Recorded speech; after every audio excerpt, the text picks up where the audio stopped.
For 50 years, the safest bet in American real estate was a beautifully simple, foolproof strategy. You buy a rundown, mildly hazardous house within 2 miles of a college campus. You slap a coat of the cheapest gray paint money can buy over the water damage. Then, you charge for 19-year-olds absolute luxury prices to live in squalor. It was basically a legal money printer. But right now, in 2026, that money printer has jammed spectacularly.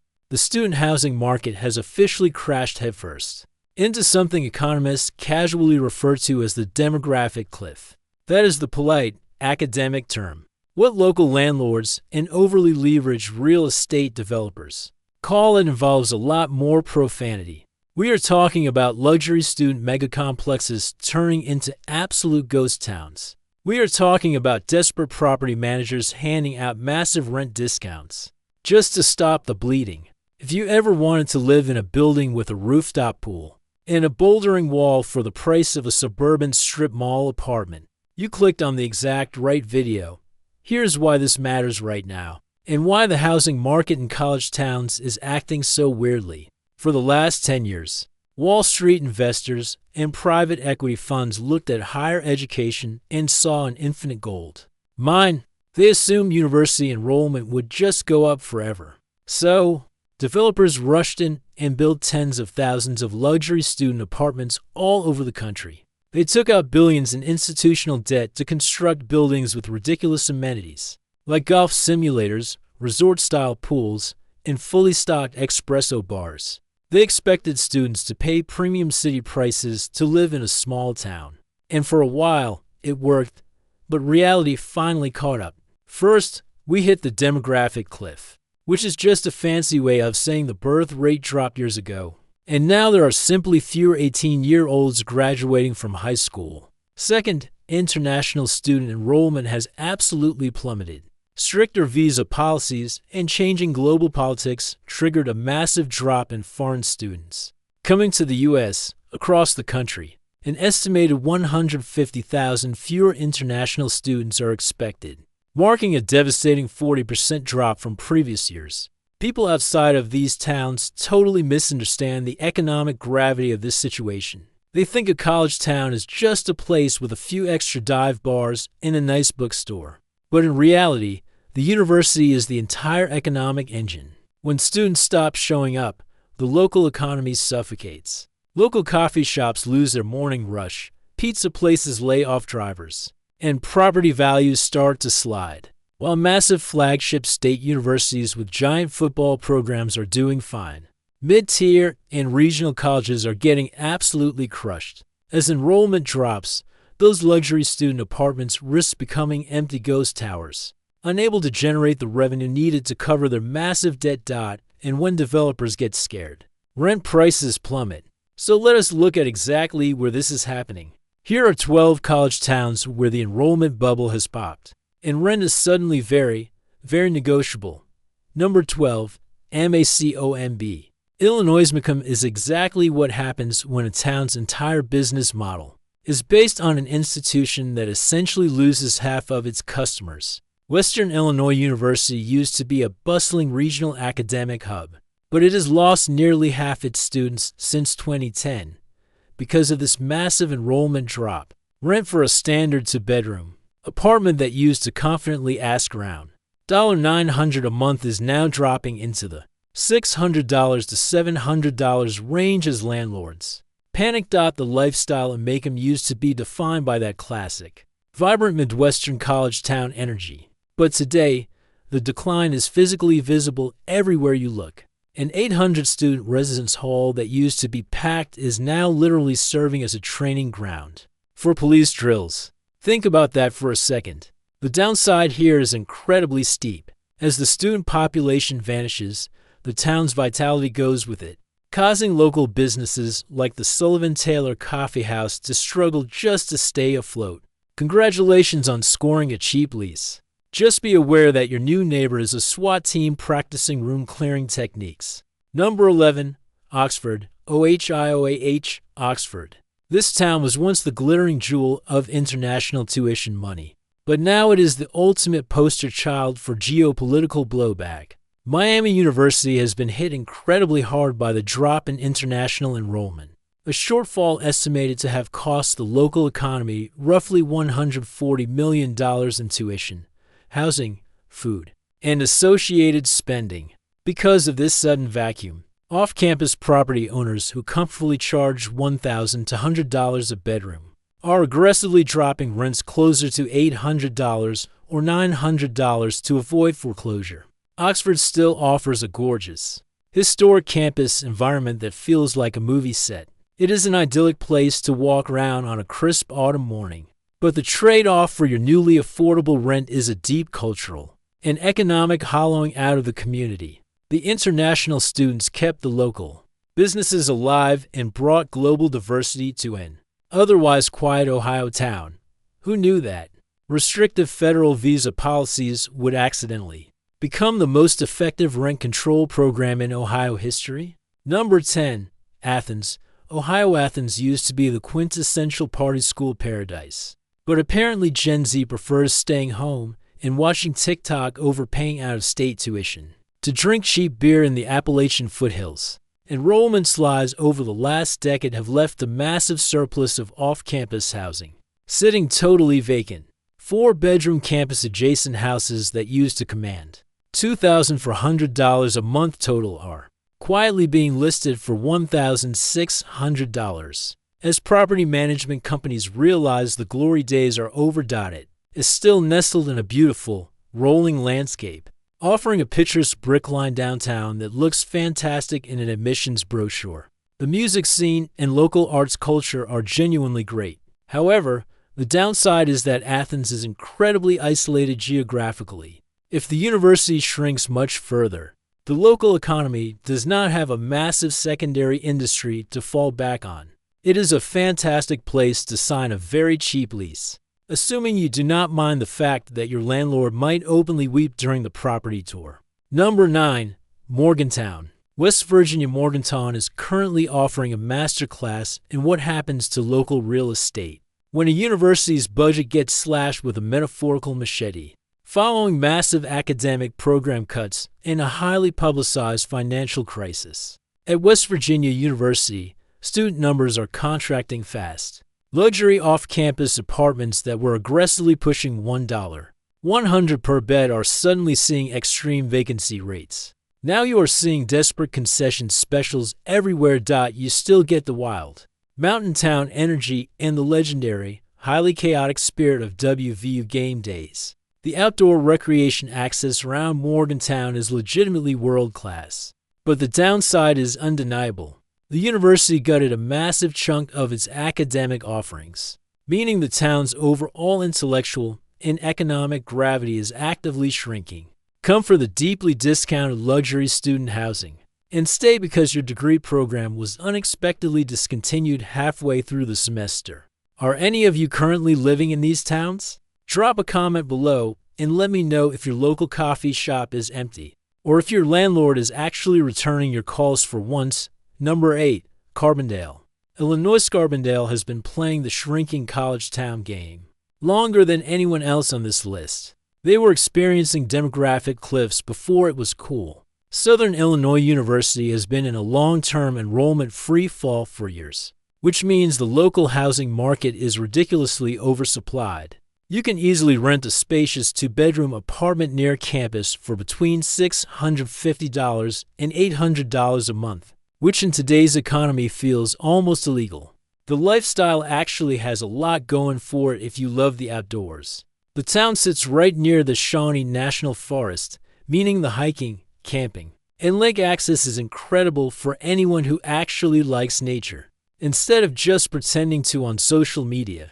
But the massive downside is that the broader regional economy has been stagnant for decades. Your cost of living is practically zero, but your local earning potential is also practically zero.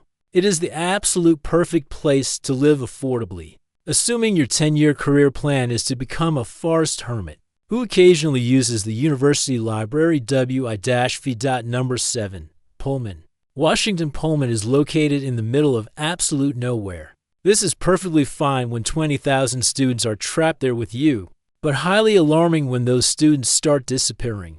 With the demographic cliff hitting the Pacific Northwest, developers who overbuild student complexes are starting to sweat.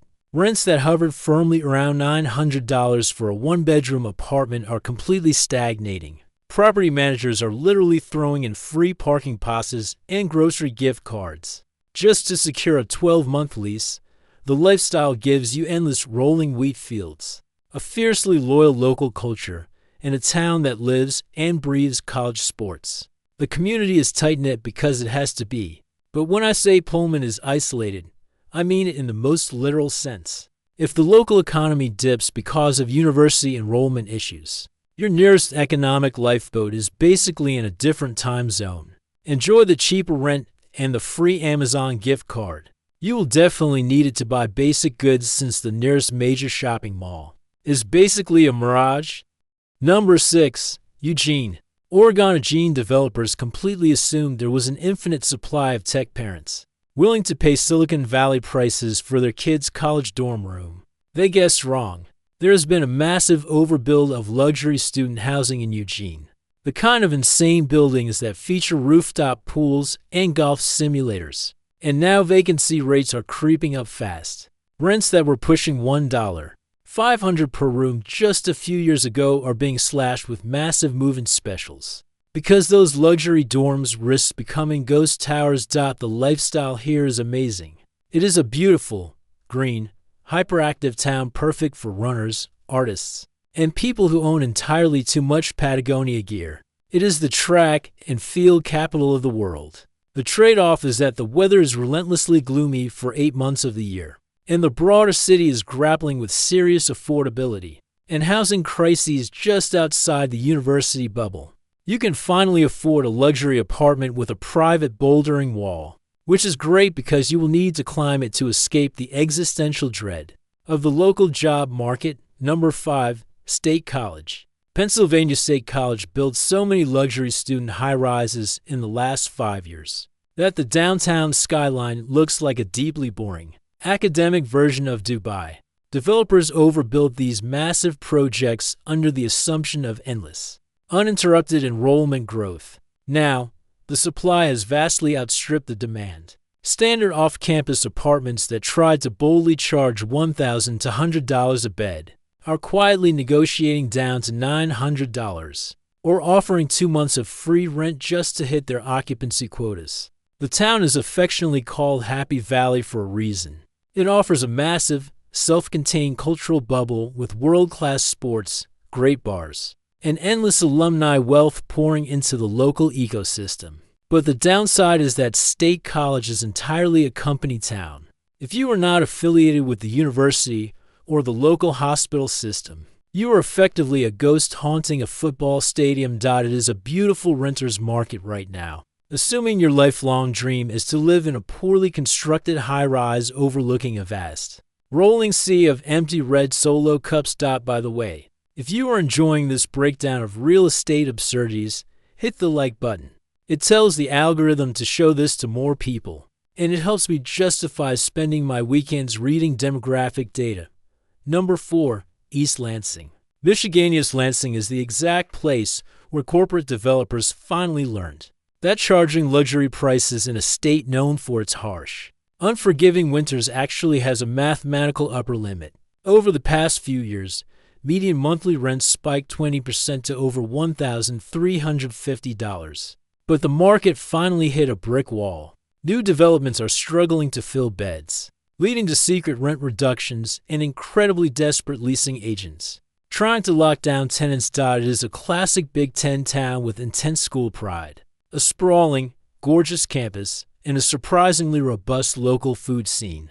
The energy on a game day is completely electric. However, the downside is the severe tension between wealthy student developments and local residents. The cost of living got so bad recently that a survey found 8.5% of students actually faced homelessness. Now, the oversupply is forcing a massive market correction. You can finally negotiate your rent down to a reasonable number, but you still have to survive walking to your car in Michigan in February, which is a brutal price no lease can quantify. Number 3. Burlington. Vermont. Burlington is a picturesque liberal utopia where the only thing more traditionally progressive than the local politics is the absolute aggressiveness of the local landlords. Historically, Burlington is notorious for an impossibly low 1% vacancy rate, but recent enrollment stabilization and massive anti-growth fatigue are finally cracking the market. Landlords who confidently charged $1.00 for a converted hallway closet are now being politely told no, forcing them to lower expectations closer to $800 a month. The lifestyle is basically a postcard. You get stunning views of Lake Champlain, incredible access to world-class skiing, and more craft breweries than the human liver was ever biologically designed to process. The downside is that even with a market correction, Burlington is still wildly expensive overall. Furthermore, the housing stock is essentially made up of 150-year-old Victorian homes held together entirely by black mold, duct tape, and good vibes. Your monthly rent might finally be dropping, but your winter heating bill in a dangerously drafty 19th century farmhouse will ensure you stay completely broke anyway. Number 2. Ithaca. New York Ithaca is famously gorgeous, and it is also historically a place where property owners financially gouge students to death. But the tide is definitively turning. While Cornell University insulates the upper end of the town somewhat, Ithaca College has faced significant enrollment dips. Because of this, the secondary off-campus housing market is suddenly sitting empty. Older homes that routinely rented for $3.00 total to a group of desperate students are now sitting untouched on the market for $2,000 to $100. It is an intellectually dense, stunningly beautiful town surrounded by actual waterfalls, incredible wineries, and people who genuinely enjoy reading dense nonfiction for fun. It is a great place to be a young professional. The trade-off is that the town is incredibly isolated in upstate New York. The winters are brutally long, and the local property taxes are high enough to make you hallucinate. It is perhaps the only town in America where you can successfully negotiate your rent down, while your landlord simultaneously gives you an unprompted lecture on Marxist economic theory. Number 1. Urbana-Champaign. Urbana-Champaign is the undisputed, heavyweight champion of building massive luxury student apartments for a demographic that simply no longer exists. The sheer volume of overbuilt mega-complexes here is completely staggering. Institutional investors bet billions of dollars on international and out-of-state enrollment growth. That totally stalled out because developers are terrified of defaulting on their massive institutional debt loads. You can find brand new units that were supposed to be $1,000 for $100 a bed quietly going for $850. The lifestyle here is deeply fascinating. It is a massive micro-metropolis surrounded by endless cornfields, offering huge engineering money, great public transit, and a phenomenal local arts scene. But the downside is undeniable. You are fundamentally living in the middle of a flat agricultural grid. Plus, those towering luxury buildings are often built so cheaply and quickly that you can hear your next door neighbor blinking. But hey, why pay premium rent in a major coastal city when you can live in a heavily discounted luxury ghost tower in the middle of an Illinois cornfield for half the price? The era of the invincible American college town is officially over. For decades, we treated higher education real estate like an endless, magical gold mine, completely forgetting that you actually need a steady supply of 18-year-olds to put into the mines. Developers built rooftop pools and bouldering walls to attract students who are either staying home, getting priced out, or literally no longer existing due to demographic shifts. Moving to one of these towns right now is a fascinating gamble. On one hand, the geographic arbitrage is real. You can snag a gorgeous apartment with insane amenities for the price of a used Honda Civic payment. On the other hand, you have to acknowledge the risks. A town with dropping rent is fantastic for your monthly budget today, but it might be a very grim indicator for your local economy and property values tomorrow. When the university sneezes, the whole town catches a financial cold. So here is my final question for you. If you work remotely and could live anywhere, would you move into a cheap, overbuilt college town just to save massive amounts of cash? Or is the lingering ghost town vibe and the looming economic anxiety just a little too weird for you? Drop your thoughts in the comments below. I will see you in the next one.